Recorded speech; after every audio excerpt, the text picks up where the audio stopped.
Hi, in this video we will discuss time events. Well, time events are being used by a lot of games, like let's say you want to play sound every 2 seconds or move a model after 10 seconds, and that's a time event. So let's have a closer look.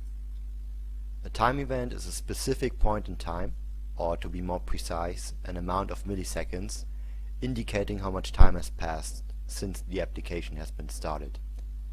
And an application always starts with time 0. So we will improve our program from the last video.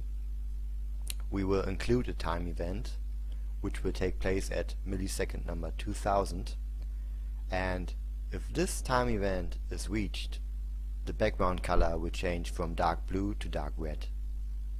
Let's now create a time event, and we are doing this by using the function time event create. Well, this function has two parameters.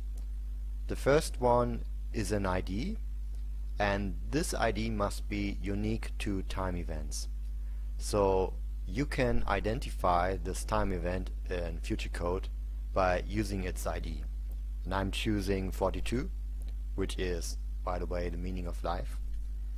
And the second parameter is the amount of milliseconds, well, the exact time or point in time where the time event will take place.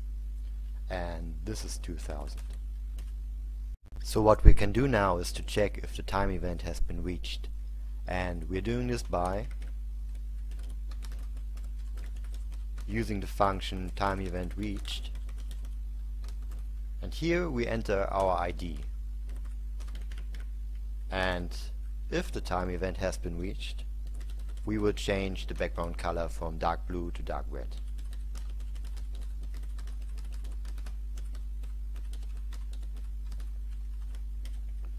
This should be dark red, so let's build it. So if everything works, then the background color should change from dark blue after 2 seconds to dark red. Let's call the executable file, and as you can see, it's working.